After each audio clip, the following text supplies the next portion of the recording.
Assalamualaikum warahmatullahi wabarakatuh. Selamat berjumpa bersama sahabat Matematika Channel, teman belajar Anda untuk hebat dalam matematika. Kesempatan kali ini sahabat Matematika Channel akan menyajikan pembahasan materi kesebangunan. Pada edisi yang pertama ini yang akan kita sajikan adalah menjelaskan tentang konsep dua bangun sebangun. Syarat apa sajakah yang harus dipenuhi dari dua bangun yang sebangun? Selengkapnya mari kita ikuti pembahasannya.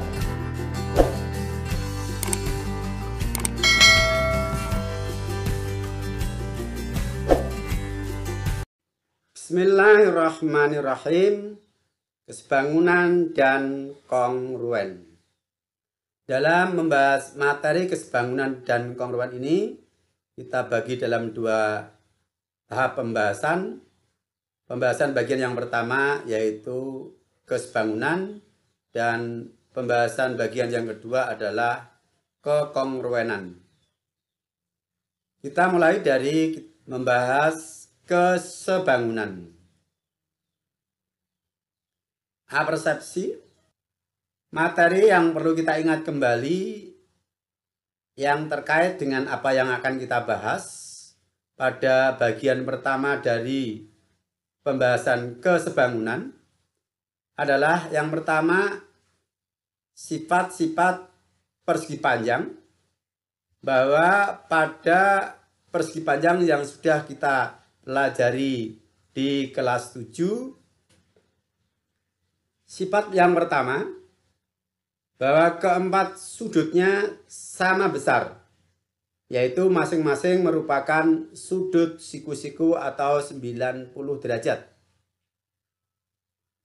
Yang kedua, bahwa sisi-sisi yang berhadapan adalah sejajar dan sama panjang. Yang perlu kita ingat kembali untuk yang kedua adalah sifat jajar genjang. Sifat-sifat jajar genjang yang terkait dengan yang akan kita bahas. Yang pertama, sudut-sudut yang berhadapan adalah sama besar. Misalnya sudut P sama dengan sudut R, sudut Q sama dengan sudut S. Yang kedua, sudut-sudut yang berdekatan jumlahnya 180 derajat, karena sudut yang berdekatan adalah sepihak. Contoh, sudut P dan Q ini dikatakan berdekatan, jumlahnya 180 derajat. Demikian juga sudut Q dan sudut R juga berdekatan, maka sudut Q plus sudut R adalah 180 derajat. Sifat yang ketiga pada jajar genjang adalah sisi-sisi yang berhadapan sejajar dan sama panjang, sama seperti sifat persegi panjang. Nah, ini beberapa hal yang perlu kita ingat kembali yang mungkin akan bermanfaat atau kita butuhkan terkait dengan apa yang akan kita bahas. Selanjutnya, mari kita masuk ke pembahasan inti dari materi. Untuk bagian yang pertama ini yaitu membahas kesebangunan. Namun pembahasan kesebangunan ini sendiri ada dua sub. Yang pertama adalah membahas kesebangunan dua bangun secara umum. Dalam arti bangun-bangun yang dibahas adalah bangun datar apa saja. Sedangkan yang kedua nanti adalah pembahasan kesebangunan khusus dari dua segitiga yang sebangun. Kita mulai dari pembahasan kesebangunan secara umum. Dua bangun sebangun. Tentang kesebangunan ini sudah pernah kita pelajari di kelas 7. Yang terkait adalah ketika kalian membahas perbandingan yang di dalamnya ada disinggung masalah peta. peta dengan objek yang digambar itu merupakan contoh dua bangun yang sebangun. Kemudian denah dengan objek yang digambar antara gambar pada denah dengan objek sebenarnya adalah dua bangun yang sebangun. Juga digunakan pada fotografer. Kita mengenal yang namanya mengupdate foto, memperbesar atau memperkecil foto, itu juga menggunakan ilmu kesebangunan. Jadi manfaat dari ilmu kesebangunan ini nanti cukup banyak. Nah, misal saya punya sebuah foto, kemudian foto ini diperkecil, maka foto yang pertama dengan foto yang kedua ini adalah sebangun. Bagaimana dua bangun itu dikatakan sebangun? Dua buah bangun dikatakan sebangun jika terpenuhi dua buah syarat. Yang pertama, sudut-sudut yang bersesuaian sama besar. Yang kedua, sisi-sisi yang bersesuaian memiliki perbandingan yang sama atau sebanding. Untuk memahami bagaimana yang dimaksud sudut bersesuaian dan sisi bersesuaian, perhatikan dua gambar segi empat A, B, C, D, dan P, Q, R, S. Sebenarnya sudut-sudut yang bersesuaian letaknya tidak harus pada posisi yang sama. Tidak harus sama letak. Tetapi sudut bersesuaian di sini, bersesuaiannya bisa dilihat dari urutan ukuran besar kecilnya. Dalam arti, misal ada dua bangun seperti pada gambar ini, sudut yang terbesar pada bangun A, B, C, D itu akan bersesuaian dengan sudut yang terbesar pada bangun PQRS. Kemudian sudut yang terkecil pada bangun A, B, C, D akan bersesuaian dengan sudut terkecil dari bangun PQRS. Jadi di sini bersesuaian itu berdasarkan urutan ukurannya. Nah, lebih jelasnya mari kita lihat. Sudut A adalah 115 derajat dan di sini sudut B juga 115 derajat. Besarnya sama. Kita tulis sudut DAB sama dengan sudut SPQ yaitu 115 derajat. Sudut A boleh disebut dengan 3 huruf yaitu sudut DAB. Sudut P kalau kita sebut dengan 3 huruf sudut SPQ.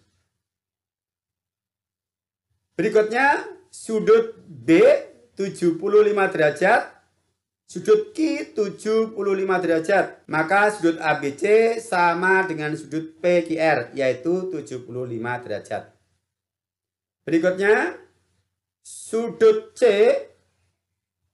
60 derajat sama dengan sudut R. Kita tulis sudut BCD sama dengan sudut QRS sama dengan 60 derajat.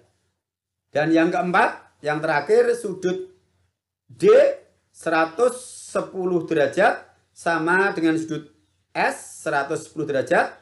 Kita tulis sudut CDA sama dengan sudut RSP 110 derajat.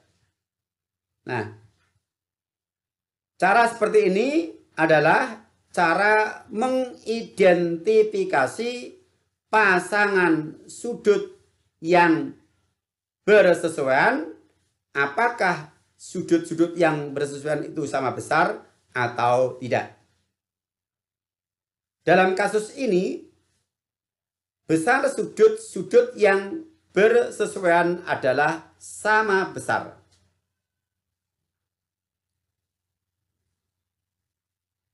Selanjutnya mari kita memahami sisi-sisi yang bersesuaian.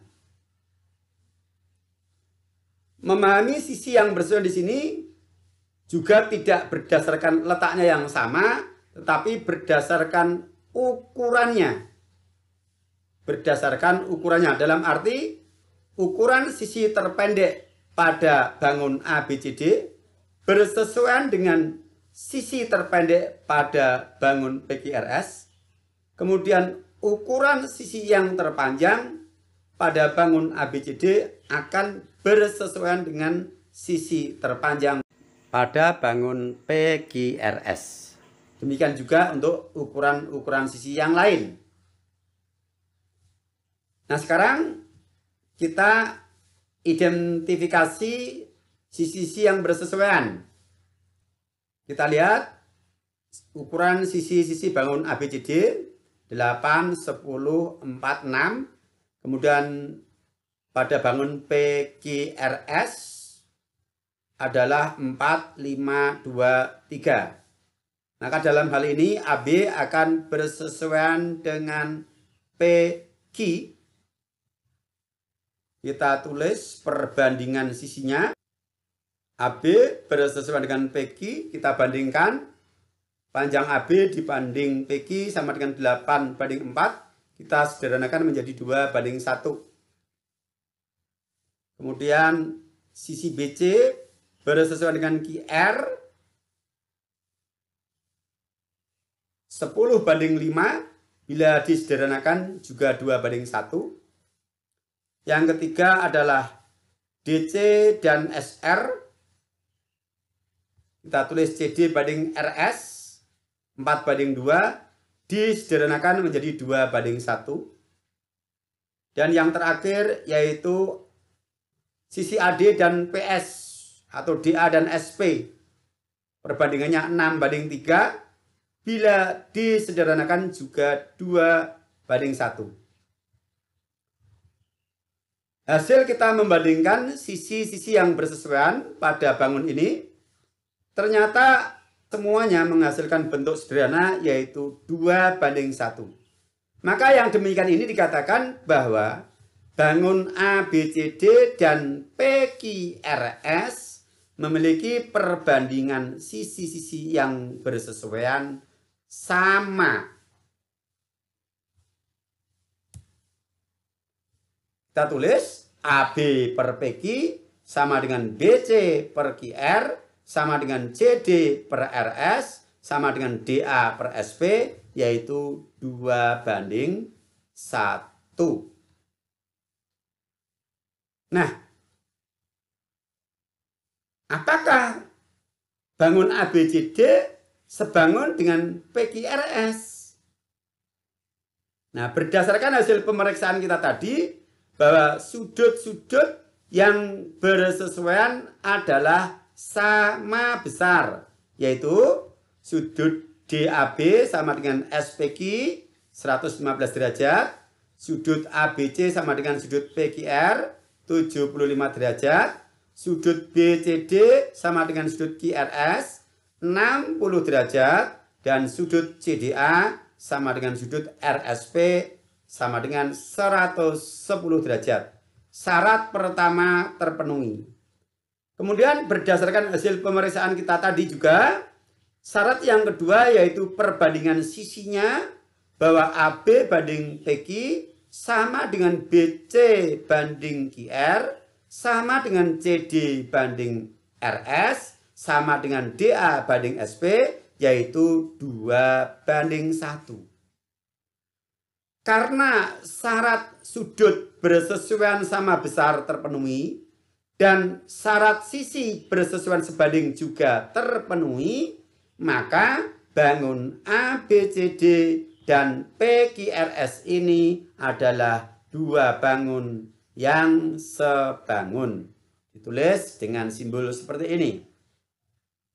Ini adalah simbol sebangun.